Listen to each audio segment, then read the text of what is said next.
This episode is brought to you by Early Innings, an anthology of the first 4 years of the Twin Bill.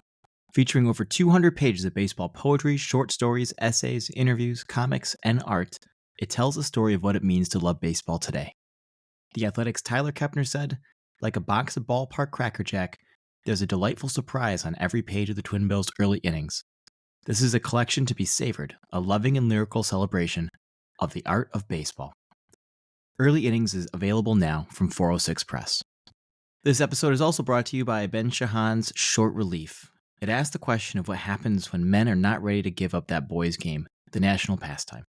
In 9 stories, he traces the stories of a minor league pitcher holding on to his last shred of hope for promotion to the show, little leaguers' formative experiences, and a host of men and boys in between. Short Relief is out on 406 Press and available at 406press.com.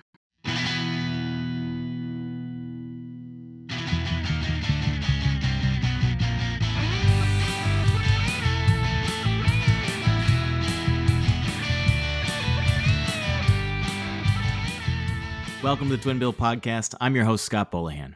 Doing this podcast for almost 2 seasons now, I've been shocked at the amount of baseball books being published every year. And I think most of our listeners will be surprised by this one. We first talked to Katie Casey 4 years ago for an issue of the Lit Mag, and we've been big fans ever since. She writes baseball romance novels. Whether you've ever read a romance novel or not, which I hadn't when I read her first book, Unwritten Rules, it's easy to appreciate her truly deep knowledge of baseball. I've been saying for years that she's one of the best baseball fiction writers around. I had a great time talking to her about her new book, Breakout Year. Enjoy. Welcome to the podcast, Katie. How are you doing today? I'm doing all right. I'm enjoying the end of baseball season.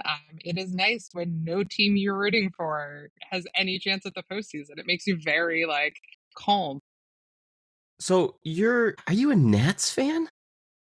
Nominally, so I am sitting in a room full of Nationals stuff. So it's funny if I'm yeah, I'm kind of a Nationals fan. I would say that the organization sometimes makes it difficult to get attached to players. And I've also learned that I enjoy rooting for the name on the back of the jersey much more than I enjoy rooting for the logo on the front. I'm in the DMV, so I watch the Nationals, the Orioles, but I also have a bizarre baseball system where I just am what's going to be the best pitching matchup that day? I'm going to watch that. You know what? That's a great way to watch the game, honestly. I have no problem with that whatsoever. What makes it a weird system is I will watch, I was watching, George Kirby's start from the other day. I'll watch replays. That's just normal. Wow, I will not do that. So that's, yeah, I don't know why. I'm just oh, it's already happened. Not worth watching. Which is a bizarre take. But that is, yeah, I can't do it. Yeah, no, I watch, because I watch so much baseball and because I'm maybe I shouldn't watch X amount of TV a day, I will watch a huge amount of it on replay. And it's fine. It works. It's just weird.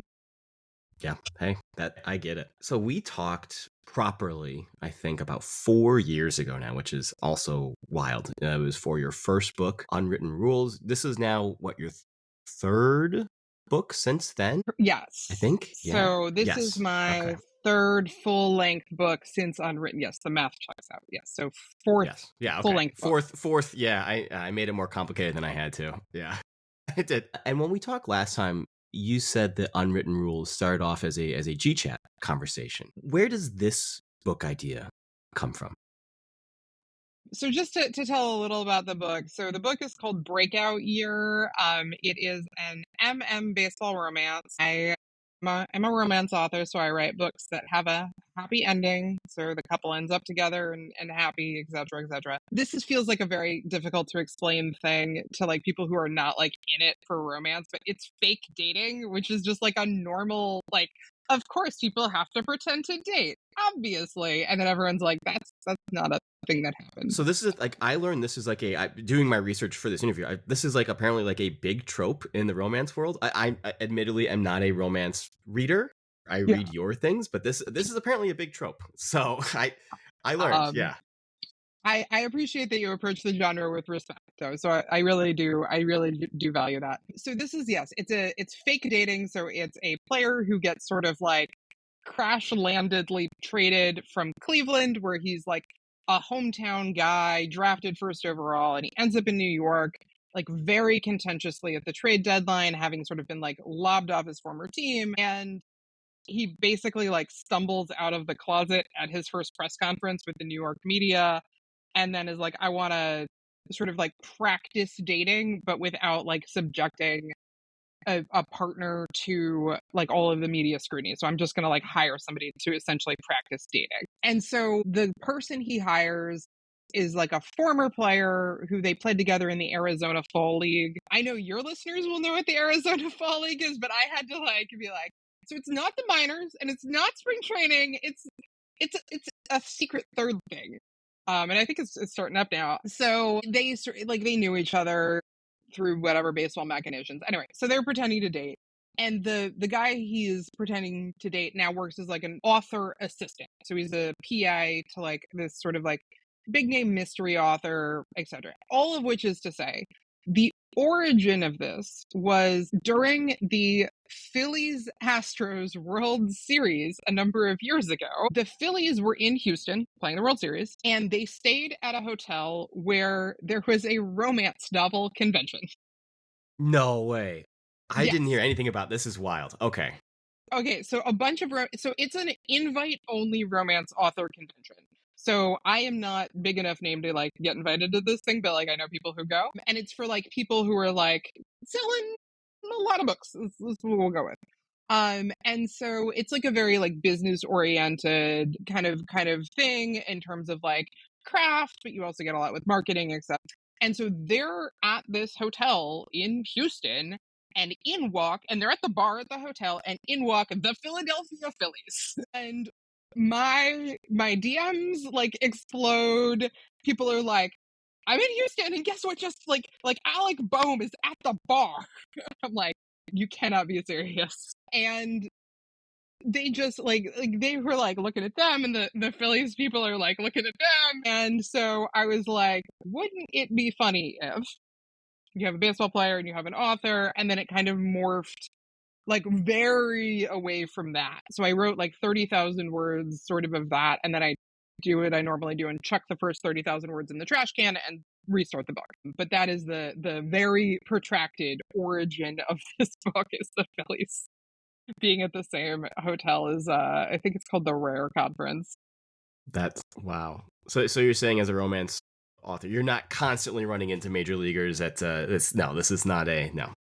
A friend of a friend used to work at a coffee shop near Nat Stadium, and they would just like come in all the time, and she's like, they're so tall in person. But yeah, that's the most I think I've ever like run into any of them, is like a friend of a friend.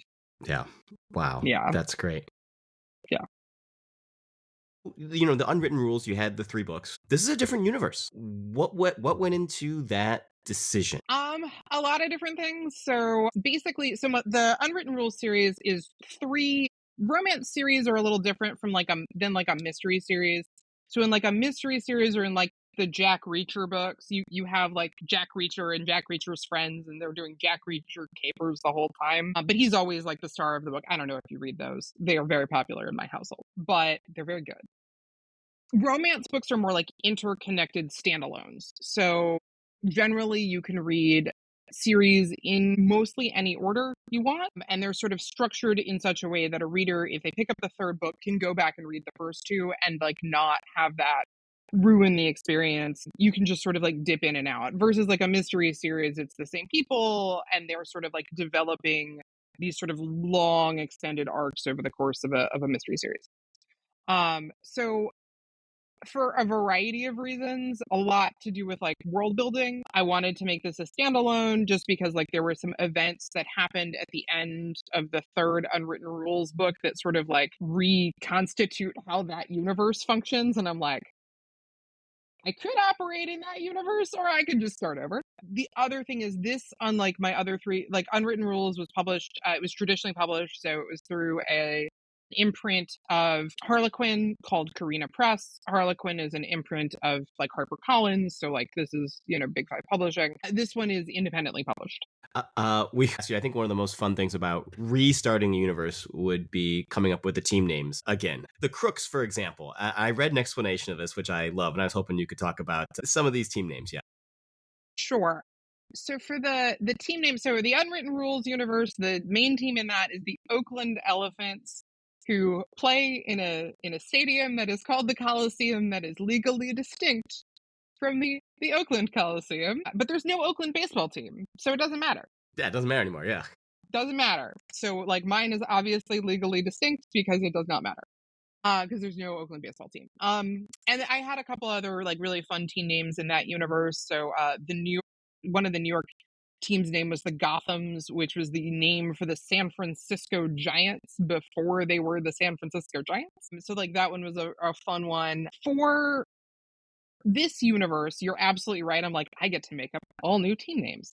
So the main team that's kind of shown in the book is the New York Cosmopolitans, or the Cosmos. And that is like, I always like to have like a bunch of different reasons for why I'm picking the team name. So that one is obviously like a play on Metropolitans, Cosmopolitans, but also because the book deals with a lot of anti-Semitism, and actually like calling someone like a rootless cosmopolitan is like a pretty traditional like anti-Semitic insult.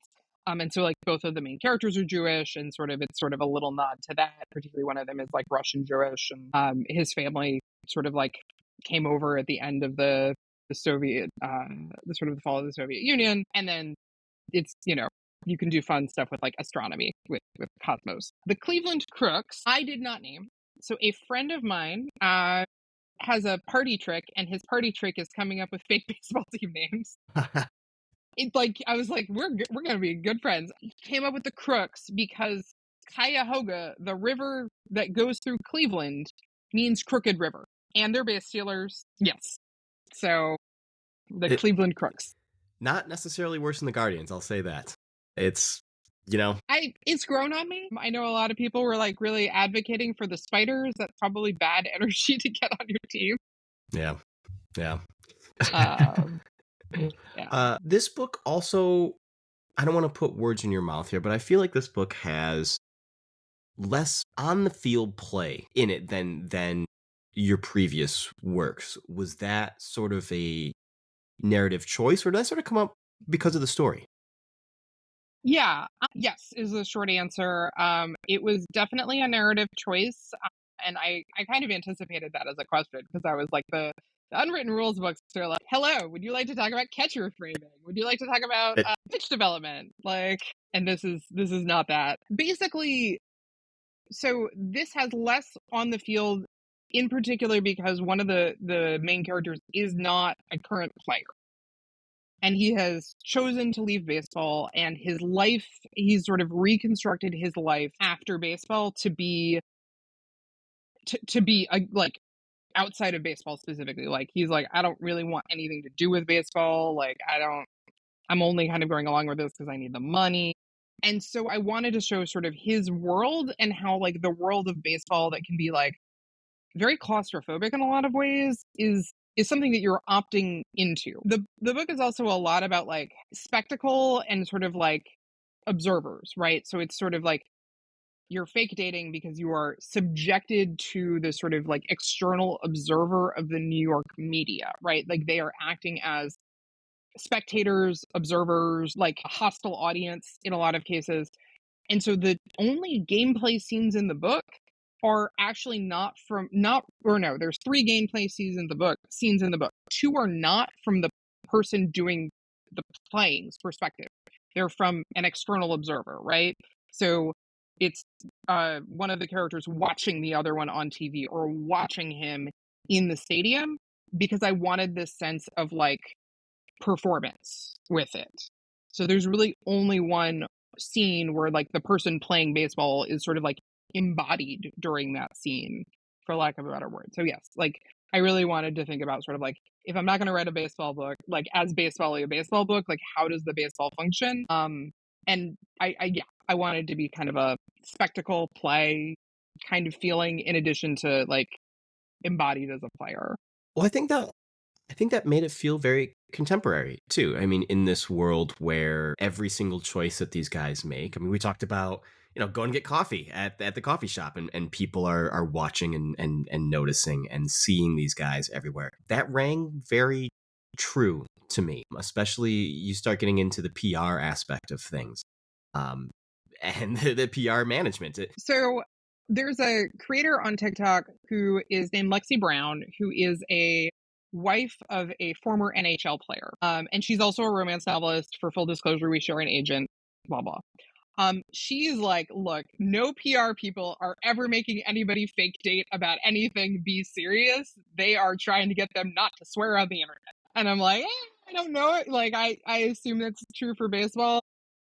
I did sort of pepper throughout the book like snippets of sort of like epistolary little snippets of like, this is what a headline would look like, this is what like Instagram would look like, this is what Reddit would look like, this is what betting, like sports betting Twitter, my least favorite like I don't There's like a any lot of it Twitter, out there. Yeah, there's a but lot. like this is what sports betting posting would look like. And so I tried to kind of like have those things, and I'm like, I don't know how much research I did, just being a person who engages in those conversations. It's a little unavoidable, honestly. We haven't even really sort of talked about the two main characters here.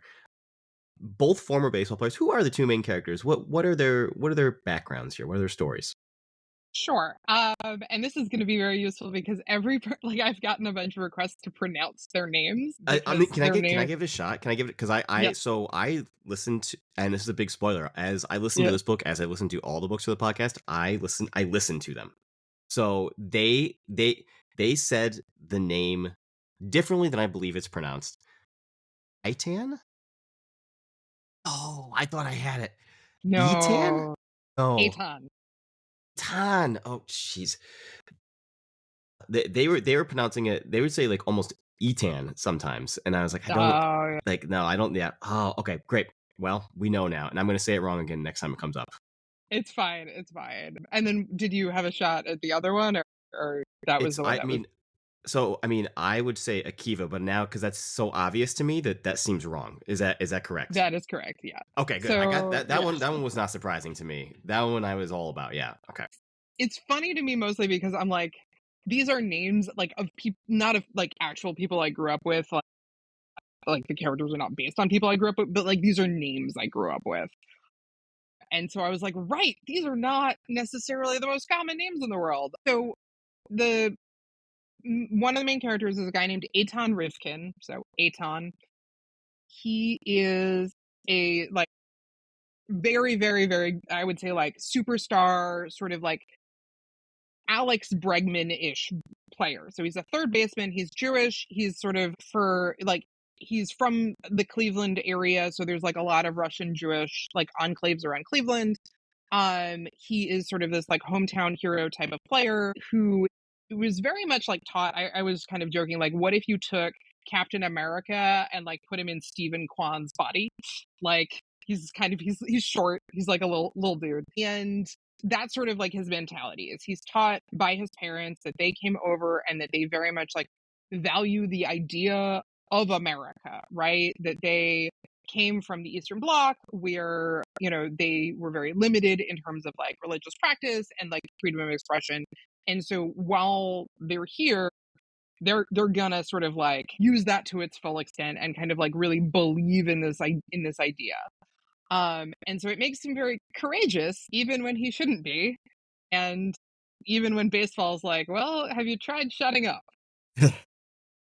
Like it would really be in your best interest to shut up. And so he sort of like he basically pisses off his former team by they have like a pride night on a Thursday and then they have like a faith and family night with a homophobic church on Monday. I can't And think of he's any other ball clubs that have done anything like that. no, definitely not the Washington Nationals. No. Multiple times. Yeah, and particularly not in a city where you don't have to have a church like that. You could have a variety of others, but that's what they chose to do. And so he basically comes out against it and the team is like obviously doesn't take it well because he does that in public and like that's no bueno. So they They basically like unceremonious, and he's like at the end of his contract, and the team is like really bad. So he was going to be probably a postseason rental, maybe regardless. But they basically like trade him and are like, don't call us about a contract extension. Peace and blessings. Yeah.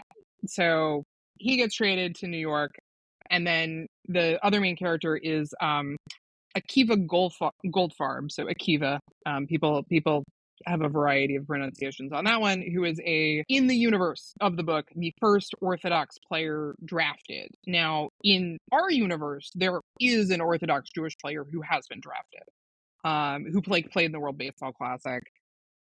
I think he struck out Juan Soto. I feel like that was, really? yeah. No yeah. way. He's still in the minors. Like, I don't know if I don't know if he's gonna not be in the minors. Right. But he's Okay. also pretty young. So like in the universe, he's the first Orthodox player drafted, and it's, like 7 years ago. So like, 2018 in our time, and just he's gay, and he has like just a bad experience with organized baseball, and kind of like quits, and they recoup, and his team essentially is like, yeah, all right, if you're gonna quit, we're gonna recoup your signing bonus, which is a thing that sometimes happens. I was going to ask you about this because it had never crossed my mind until I read that. And this, this also sort of gets into this idea of, these guys put everything they have into baseball.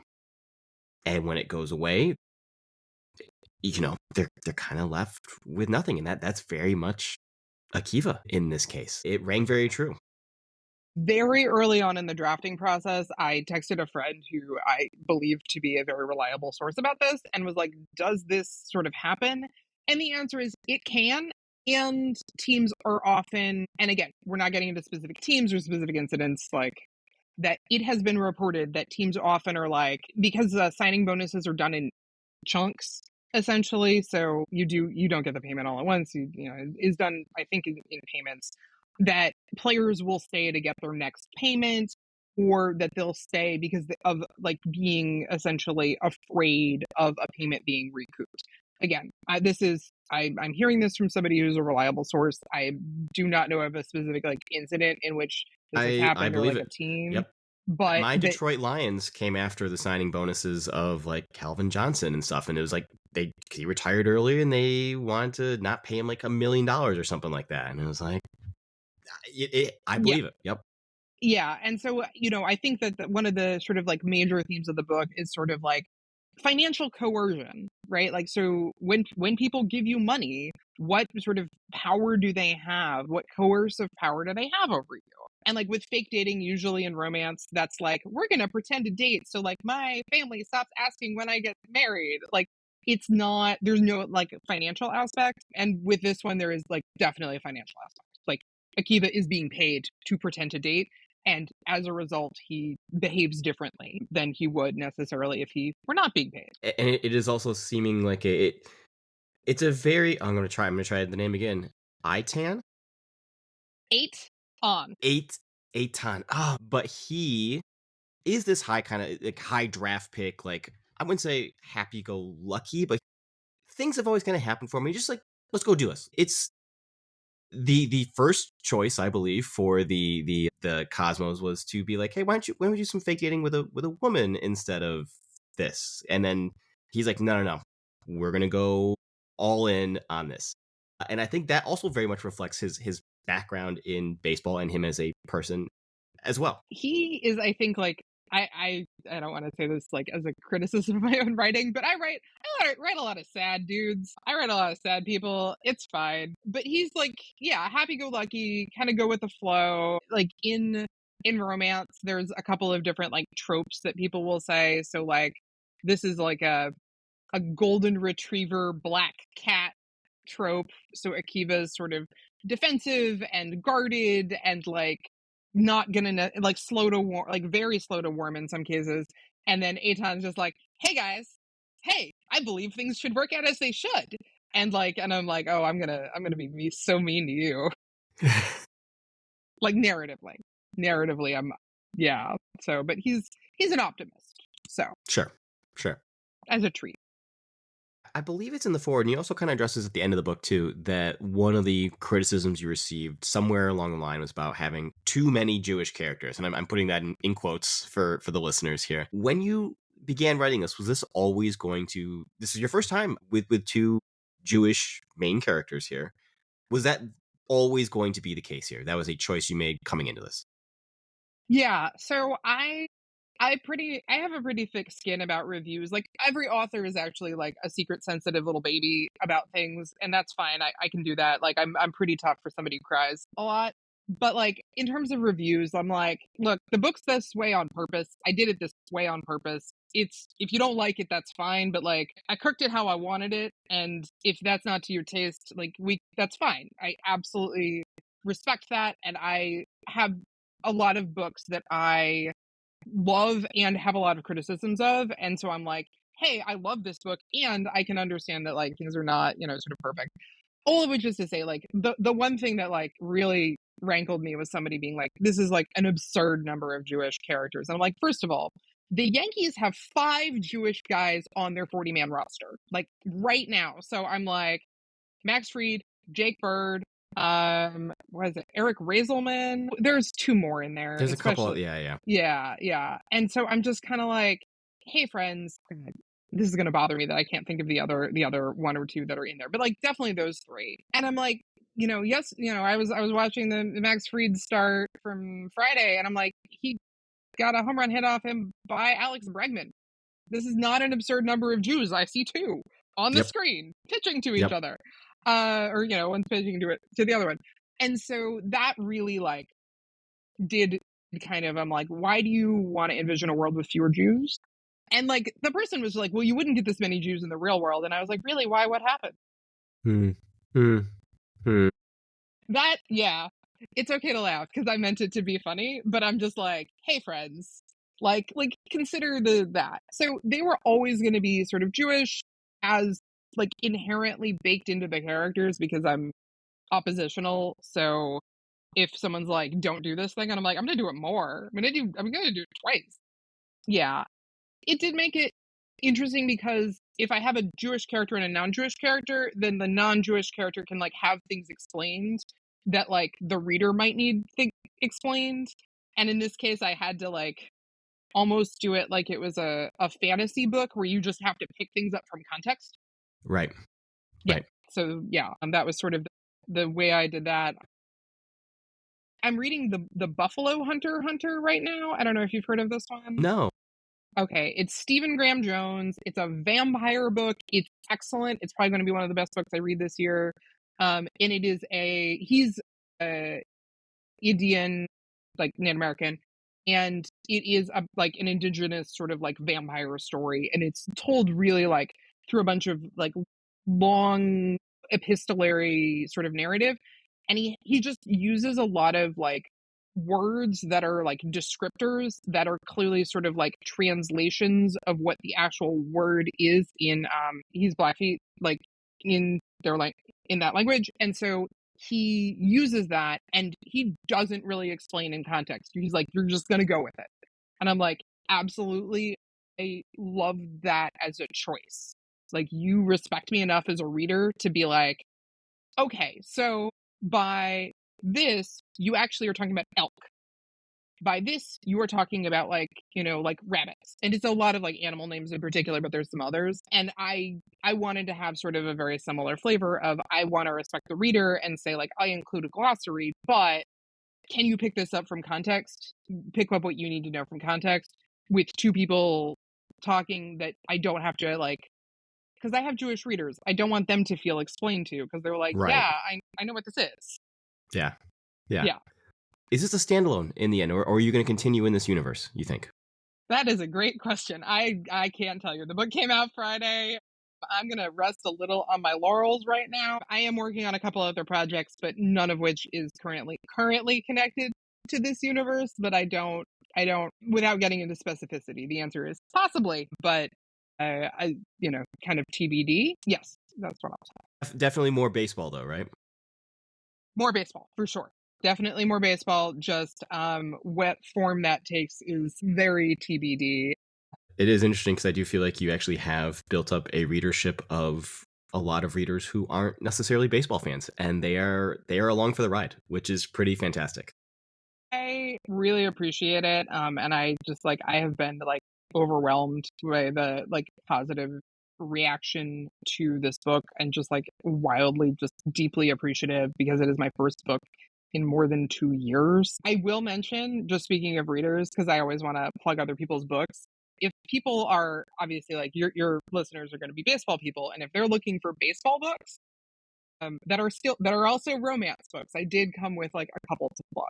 Oh yeah, let's hear it. Yeah, because you're not the only one out there, which is another thing that I learned. Like there is a world out there of baseball romance that I did not know existed. I'm going to plug 2 books and then a third book that I think is going to be great for general audiences. You Should Be So Lucky by Cat Sebastian, which is a historical that takes place in New York City in, I believe, the 1950s or early 60s. The baseball is ideal. It's beautiful. And the whole book is just like a meditation on the game. She read an enormous amount of mid-century baseball like writing in order to write it. And it's really like flavored with that and just really has the flavor of mid-century New York. And I would say that one is for like if you really like historical fiction, if you really sort of like ensemble drama, like that's a really good one. It's also like a meditation on grief, but in a happy way. I don't know how to say it. Like it's excellent. It's one of the best books I read last year. And the other is The Prospects by K.T. Hoffman. So not Katie, K.T. That is an baseball book about a trans man who is the first trans man in minor league baseball and is sort of has an enemies to lovers thing with a guy on his team. Again, written with just like a genuine love and appreciation for the game. So the title is The Prospects, but it was Keystone Combination because they are I think a shortstop and a second baseman. Yeah. Yeah. Yeah. Okay. Yeah. So like this is the kind of nerdery that is happening. Yep. And if your readers are like, oh no, that's the last one is I'll say there's a book called Call Me Roberto, which I actually will like put on.